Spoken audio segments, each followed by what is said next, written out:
Okay, so hi all, welcome to ACP academy. ഇപ്പോൾ നമ്മൾ വന്നിട്ടുള്ളത് നിങ്ങൾക്ക് എല്ലാവർക്കും അറിയാവുന്ന പോലെ തന്നെ നമ്മുടെ കേരള PSൽ നിന്നും കേരള പോലീസിലേക്ക്, പ്രധാനമായിട്ടും കേരള പോലീസ് ഡ്രൈവർ എന്ന തസ്തികയിലേക്ക് എന്താണ് ഒരു നോട്ടിഫിക്കേഷൻ വന്നിരിക്കുകയാണ്. നിങ്ങൾ ഈ പറയുന്ന രീതിയിൽ പ്ലസ് ടു ഒക്കെ കഴിഞ്ഞിരിക്കുന്നവരാണെങ്കിൽ, ഒരു ലൈസൻസ് ഒക്കെ ഉള്ളവരാണെങ്കിൽ എന്ത് ചെയ്യാൻ തീർച്ചയായിട്ടും, ഈ പറയുന്ന വാലിഡ് ആയിട്ട് ലൈസൻസ് ഒക്കെ ഉള്ളവരാണെങ്കിൽ എന്ത് ചെയ്യാൻ തീർച്ചയായിട്ടും ഈ ഒരു തസ്തികയിലേക്ക് അപ്ലൈ ചെയ്യാൻ വേണ്ടി പറ്റും. അപ്പോൾ ഒരു നോട്ടിഫിക്കേഷൻ എന്തെല്ലാമാണ്, അതേപോലെ തന്നെ അതുമായി ബന്ധപ്പെട്ട മറ്റു വിവരങ്ങൾ എന്തെല്ലാമാണ്. 2024 ഒരു നോട്ടിഫിക്കേഷൻ വന്നിട്ടുണ്ടായിരുന്നു അല്ലേ? അപ്പൊ അതിന്റെ ഈ പറയുന്ന രീതിയിൽ മെയിൻ ലിസ്റ്റ് ഒക്കെ വന്നിട്ടുണ്ട്. ഏകദേശം ഈ പറയുന്ന 584ഓളം വരുന്ന പേര് എന്ത് ചെയ്യുന്നുണ്ട്, ഈ പറയുന്ന മെയിൻ ലിസ്റ്റിൽ ഉൾപ്പെട്ടിട്ടുണ്ട്. ഓക്കെ, അപ്പം നമുക്ക് എന്ത് ചെയ്യാം, നമുക്ക് ഈ പറയുന്ന ഇപ്പോഴത്തെ ഈ വന്നിട്ടുണ്ടായ തസ്തികയുമായിട്ട് ബന്ധപ്പെട്ട് എന്തെല്ലാമാണ് അതിന്റെ ക്വാളിഫിക്കേഷൻസ്, അതിന്റെ ഈ പറയുന്ന രീതിയിൽ മറ്റു ഫിസിക്കലും മെഡിക്കലും മറ്റു കാര്യങ്ങളൊക്കെ എന്തെല്ലാമാണ് എന്ത് ചെയ്യാം നമുക്കൊന്ന് ഡിസ്കസ് ചെയ്യാം. ആദ്യം തന്നെ ആ നോട്ടിഫിക്കേഷൻ നമുക്കൊന്ന് നോക്കാം. പ്രധാനമായിട്ടും ഈ പറയുന്ന 30/2026 എന്ന് പറയുന്ന കാറ്റഗറി നമ്പറില്ല, 30/5/2026 എന്ത് നോട്ടിഫിക്കേഷൻ വന്നിട്ടുണ്ടായിരുന്നത്. 1/7/2026 വരെയാണ് അവസാന തീയതി. അപ്പോൾ ഇഫ് യു ആർ എലിജിബിൾ, നിങ്ങൾ എന്ത് ചെയ്യുക, തസ്തികയിലേക്ക് അപേക്ഷകൾ സമർപ്പിക്കാൻ വേണ്ടിയിട്ട് എന്ത് ചെയ്യാൻ ശ്രമിക്കുക. കേരള പോലീസിലേക്കാണ്, യൂണിഫോം ജോബ് ആണ്, ഓർക്കുക. അതേപോലെ തന്നെ കേരള പോലീസ് ഡ്രൈവർ എന്നുള്ളതാണ്. മെയിൽ ആൻഡ് ഫീമെയിലിന് ഒരേപോലെ തന്നെ അപ്ലൈ ചെയ്യാൻ വേണ്ടി പറ്റുന്ന പോസ്റ്റ് ആണ് കേട്ടോ. ഈ പറയുന്ന രീതിയിൽ പൊതുവെ ഈ പറയുന്ന പരീക്ഷകൾ വരുന്ന സമയങ്ങളിൽ ഒന്നെങ്കിൽ മെയിൽ അല്ലെങ്കിൽ ഫീമെയിൽ എന്നൊക്കെ പറഞ്ഞായിരിക്കും വരിക. ഇത് മെയിൽ ആൻഡ് ഫീമെയിലിന് ഒരേപോലെ തന്നെ അപ്ലൈ ചെയ്യാൻ വേണ്ടി പറ്റുന്ന പോസ്റ്റും കൂടിയാണ് ഈ പറയുന്ന police constable driver, woman police constable driver എന്ന് പറയുന്ന തസ്തിക എന്ന് പറഞ്ഞു കഴിഞ്ഞാൽ ഏകദേശം 31,100 മുതൽ 66,800 വരെ എന്ത് ചെയ്യുന്നുണ്ട്, എനിക്ക് സാലറിയും എന്ത് ചെയ്യുന്നു കിട്ടുന്നുണ്ട്. ആന്റിസിപ്പേറ്റ് വേക്കൻസിയാണ് പറയുന്നത്, പ്രതീക്ഷിത ഒഴിവുകളാണ്. ഓക്കെ, അതേപോലെ 2024 നടന്നിട്ടുണ്ടായിരുന്ന പരീക്ഷയിൽ നിന്ന് ഏകദേശം 584ഓളം പേര് എന്ത് ചെയ്യുന്നുണ്ട്, മെയിൻ ലിസ്റ്റിൽ ഉൾപ്പെട്ടിട്ടുണ്ട് കേട്ടോ. പിന്നെ അതിന്റെ മെത്തേഡ് ഓഫ് അപ്പോയിന്റ്മെന്റ് നോക്കുകയാണെങ്കിൽ സ്റ്റേറ്റ് വൈഡ് ഡയറക്ട് റിക്രൂട്ട്മെന്റ് ആണ്. ഓക്കെ, അതേപോലെ തന്നെ 20 മുതൽ 32 വയസ്സ് വരെ ഉള്ളവർക്കാണ് എന്ത് ചെയ്യുന്നത്, അപേക്ഷിക്കാൻ വേണ്ടി സാധിക്കുക. വിച്ച് മീൻസ് 2/1/1994 1/1/2006 ഇവിടെ ജനിച്ചവർക്കായിരിക്കും എന്ത് ചെയ്യുന്നത്, ഈ തസ്തികയിലേക്ക് അപേക്ഷിക്കാൻ വേണ്ടി പറ്റുക. ഇനി നിങ്ങൾക്ക് ഈ പറഞ്ഞ രീതിയിൽ നിങ്ങൾ ഒരു OBC കാറ്റഗറിയിൽ പെടുന്ന ഒരാളാണെങ്കിൽ, നിങ്ങൾക്ക് ഈ പറഞ്ഞ രീതിയിൽ 3 വർഷത്തെ റിലാക്സേഷൻ കിട്ടി 35 വയസ്സ് വരെ എന്ത് ചെയ്യാൻ പറ്റും, അപേക്ഷകൾ സമർപ്പിക്കാൻ വേണ്ടിയിട്ട് പറ്റും. ഇനി അതല്ല, നിങ്ങൾ ഈ പറയുന്നത് SC/ST കാൻഡിഡേറ്റ് ഒരു വിഭാഗത്തിൽപ്പെടുന്ന ഒരാളാണെങ്കിൽ, ഷെഡ്യൂൾഡ് കാസ്റ്റ്, ഷെഡ്യൂൾഡ് ട്രൈബ്സിൽ പെടുന്ന ആളുകളാണെങ്കിൽ അല്ലേ, 3 years of candidates belong to scheduled caste of tribes and 45 years for the ex-servicemen എന്ന് പറഞ്ഞാണ് എന്ത് ചെയ്ത് കൊടുത്തിട്ടുള്ളത് അല്ലേ. ഈ പറയുന്നത് 37 വയസ്സ് വരെ SC/ST വിഭാഗത്തിൽപ്പെടുന്ന ആളുകൾക്കും അല്ലെ, SC/ST പെടുന്ന വിഭാഗത്തിലുള്ള ആളുകൾക്കും 37 വയസ്സ് വരെയും, അതേപോലെ തന്നെ എക്സ്-സർവീസ്മെൻ ആണെങ്കിൽ, ഓക്കെ, അതായത് പട്ടാളത്തിൽ നിന്നൊക്കെ റിട്ടയർ ചെയ്ത് വരുന്നവരാണെങ്കിൽ 45 വയസ്സ് വരെ എന്ത് ചെയ്യാൻ പറ്റും, അപ്ലൈ ചെയ്യാൻ വേണ്ടി പറ്റും. ഓർത്തിരിക്കുക, സാധാരണ ജനറൽ കാറ്റഗറിയിൽ പെടുന്ന ഒരാളാണെങ്കിൽ 32 വയസ്സ് വരെ എന്ത് ചെയ്യാൻ പറ്റുള്ളൂ, അപ്ലൈ ചെയ്യാൻ വേണ്ടി പറ്റത്തുള്ളൂ.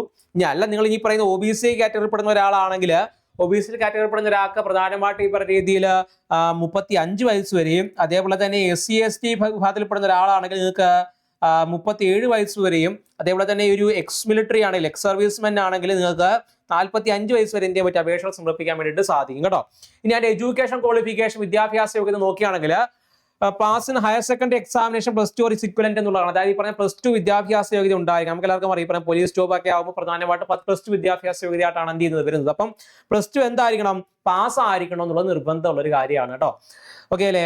അത് കൂടാതെ തന്നെ ക്വാളിഫിക്കേഷന്റെ കൂടെ തന്നെ ടെക്നിക്കൽ ക്വാളിഫിക്കേഷൻ കൂടി വേണം കേട്ടോ. പ്രധാനമായിട്ട് ഒരു വാലിഡ് ഡ്രൈവിംഗ് ലൈസൻസ് ഉണ്ടായിരിക്കണം. പ്രധാന ഡ്രൈവർ ആണല്ലോ പോസ്റ്റ്, അപ്പൊ അതുകൊണ്ട് തന്നെ ഡ്രൈവിംഗ് ലൈസൻസ് എന്തായാലും ഉണ്ടായിരിക്കണം അല്ലേ. അതിനകത്ത് ഈ പറഞ്ഞ രീതിയിൽ ഗിയർ ഉള്ള വണ്ടി ഓടിക്കാൻ അറിയാം, ഗിയർ ഇല്ലാത്ത വണ്ടി ഓടിക്കാൻ അറിയണം, അതേപോലെ ലൈറ്റ് മോട്ടോർ വെഹിക്കിൾസ് ഓടിക്കാൻ അറിയണം, heavy passenger vehicles, heavy wood vehicles എന്ത് ചെയ്യണം, ഈ പറയുന്ന ഹെവി ഗുഡ്സ് വെഹിക്കിൾസ് എന്ത് ചെയ്യണം, ഓടിക്കാൻ അറിഞ്ഞിരിക്കണം. അതായത് ഈ പറഞ്ഞ രീതിയിൽ നിങ്ങൾക്ക് ഈ പറഞ്ഞ രീതിയിൽ എന്താണ് 2 വീലർ 4 വീലർ അല്ലെ, അതേപോലെ തന്നെ ഈ പറഞ്ഞ ഹെവി അല്ലെ, ഈ പറഞ്ഞ ഹെവി അത് പ്രധാനമായിട്ട് പറയുന്നുണ്ട്, heavy passenger vehicles and heavy goods vehicles with drivers ബാഡ്ജുകൾ ഉള്ളവർക്ക് എന്ത് ചെയ്യാൻ പറ്റത്തുള്ളൂ, അപേക്ഷ സമർപ്പിക്കാൻ വേണ്ടി പറ്റത്തുള്ളൂ. അതേപോലെ തന്നെ proficiency in driving light motor vehicles, heavy passenger vehicles or heavy goods vehicles which is to be proved in the practical test conducted by the Kerala Public Service Commission during the course of selection. അതായത് selection നടക്കുമ്പോൾ അല്ലെ, നമ്മുടെ ഈ പറയുന്ന selection നടക്കുമ്പോൾ നിങ്ങൾ ഈ വണ്ടിയൊക്കെ ഒന്ന് ഓടിച്ച് കാണിക്കണം. അതായത് നിങ്ങൾക്ക് ഈ ഹെവിയൊക്കെ ഉണ്ട് എന്ന് പറയുന്നെങ്കിൽ നിങ്ങൾക്ക് ആ ഹെവിയൊക്കെ ഓടിക്കാനുള്ള കഴിവുണ്ടോ എന്നുള്ളതൊക്കെ എന്ത് ചെയ്യണം, നിങ്ങൾ അവിടെ കാണിക്കണം എന്നുള്ളതാണ്. അത് കൂടാതെ തന്നെ ഫിസിക്കൽ ക്വാളിഫിക്കേഷൻസ് ഉണ്ട്, യൂണിഫോം പോസ്റ്റ് ആണ്, തീർച്ചയായിട്ടും അതിന് ഈ പറയുന്ന ഹൈറ്റും വെയിറ്റും മറ്റു കാര്യങ്ങളൊക്കെ ഉണ്ടാവണം അല്ലേ. അപ്പൊ അതൊക്കെ ഈ പറയുന്ന രീതിയിൽ പരീക്ഷയ്ക്കൊക്കെ പഠിച്ച് നമ്മൾ സെറ്റായി നമ്മൾ പരീക്ഷയെല്ലാം പാസ്സായിട്ട് മുന്നിലോട്ട് ചെല്ലുന്ന സമയങ്ങളിൽ നമുക്ക് ഈ പറയുന്ന രീതിയിൽ ക്രൈറ്റീരിയ മറികടക്കാൻ സാധിച്ചില്ലെങ്കിൽ അത്രയും പഠിച്ച് വെറുതെ ആയിപ്പോകും. അതുകൊണ്ട് തന്നെ അതിന്റെ ഹൈറ്റ് വെയിറ്റ് മറ്റു കാര്യങ്ങളൊക്കെ എന്ത് ചെയ്യുക, നോട്ട് ചെയ്ത് വെക്കുക. പ്രധാനമായിട്ട് ഹൈറ്റ് എന്ന് പറഞ്ഞാൽ 168 സെന്റിമീറ്റർ ആണ് ആൺകുട്ടികൾക്ക്, 157 സെന്റിമീറ്റർ ആണ് പെൺകുട്ടികൾക്ക്. ചെസ്റ്റ് നോക്കുകയാണെങ്കിൽ ഈ പറയുന്ന ആൺകുട്ടികൾക്ക് ഏകദേശം ഈ പറയുന്ന രീതിയിൽ 81 സെന്റിമീറ്റർ എന്ത് ചെയ്യണം ഈ പറയുന്നത് എന്താണ് നെഞ്ചുവിരി ഉണ്ടായിരിക്കണം. ഓക്കെ, അത് കൂടാതെ തന്നെ 5 സെന്റിമീറ്റർ എക്സ്പാൻഷൻ എന്ത് ചെയ്യണം കാണിക്കണം. ആർമിയുടെ കൂട്ട് തന്നെയാണ് ഈ 5 സെന്റിമീറ്റർ എന്തിനും എക്സ്പാൻഷൻ അവിടെ കാണിക്കാൻ വേണം. ഓക്കെ, അതേപോലെ തന്നെ ഈ പറയുന്ന ഇതിൽ മിനിമം ഹൈറ്റ് വെയിറ്റ് ഈ പറയുന്ന മെഷർമെന്റ്സ് എല്ലാം തന്നെ എല്ലാവർക്കും അത് ബാധകമാണ്. ഓക്കെ, പിന്നെ വിഷൻ നോക്കുകയാണെങ്കിൽ റൈറ്റ് ഐ ലെഫ്റ്റ് ഐ പ്രധാനമായിട്ടും 6/6 നെല്ലനാണ് എന്ത് ചെയ്യുന്നത് ഉണ്ടാവുകേണ്ടത്. നിയർ വിഷൻ ആണെങ്കിൽ 0.5 നെല്ലനാണ്. അല്ലെ, കളർ ബ്ലൈൻഡ്നസ് മറ്റു കാരണം എന്ത് ചെയ്യില്ല ഉണ്ടാവാൻ പാടില്ല. ഓക്കെ, അതൊന്നും എന്ത് ചെയ്യണം ഉണ്ടാവാൻ പാടില്ല എന്ന് പറഞ്ഞ് പ്രധാനമായിട്ടും കൊടുക്കുന്നുണ്ട്. അപ്പോൾ അതെന്ത് ചെയ്യുക, ഹിയറിംഗ് ആയിട്ടുള്ള മറ്റു പ്രശ്നങ്ങളോ അതേപോലെ കാഴ്ച, പ്രധാനമായിട്ട് ഡ്രൈവർ ആയതുകൊണ്ട് തന്നെ ഈ പറയുന്ന കാഴ്ചയും കേൾവിയൊക്കെ എന്തായിരിക്കണം സെറ്റ് ആയിരിക്കണം. അതേപോലെ തന്നെ ഈ പറഞ്ഞ രീതിയിൽ ഫിസിക്കലി അത്യാവശ്യം എന്താണ് ഫിറ്റ് ആയിരിക്കണം. അതേപോലെ തന്നെ ഈ പറഞ്ഞ രീതിയിൽ ഒരു പ്രധാനമായിട്ട് പറയുന്നുണ്ട് must have sound health and must be free from the apparent physical defect likes നോക്നി. അതായത് നോക്നി ഉദ്ദേശിക്കുന്നത് ഈ പറയുന്ന രീതിയിൽ കാലിന് മുട്ടൊക്കെ എന്ത് ചെയ്യുക അടുത്തിരിക്കുന്ന ഒരു സംവിധാനമാണ് നോക്നി എന്ന് പറഞ്ഞാൽ.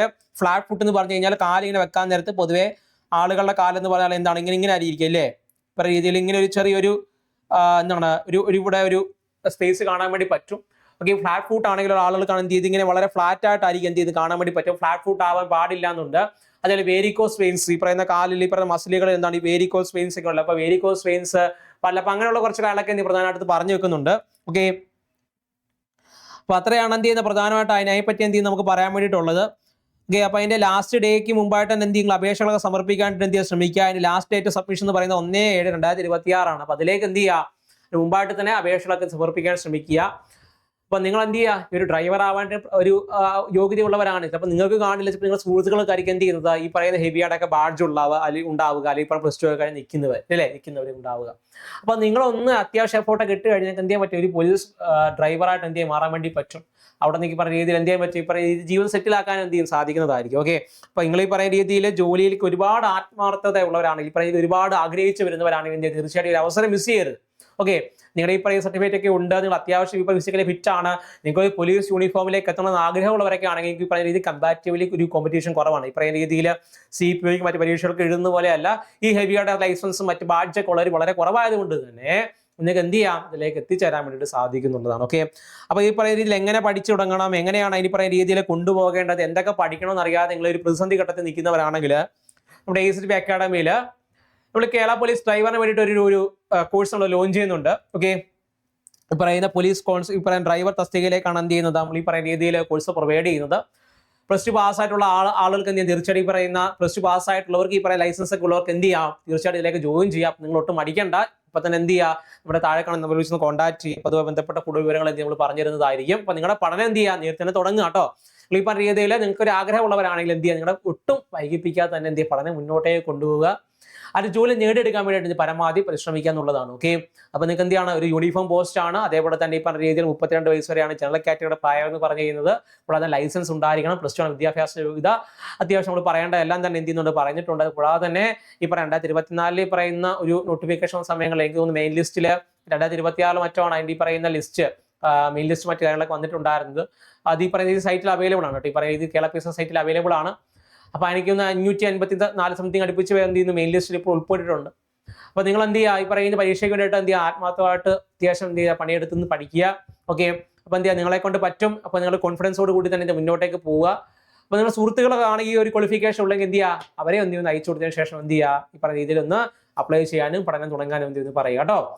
അപ്പം താങ്ക് യു ഓൾ. വീണ്ടും മറ്റൊരു നോട്ടിഫിക്കേഷൻ വീണ്ടും വരുന്നതായിരിക്കും. അതുവരെ ബൈ, താങ്ക് യു.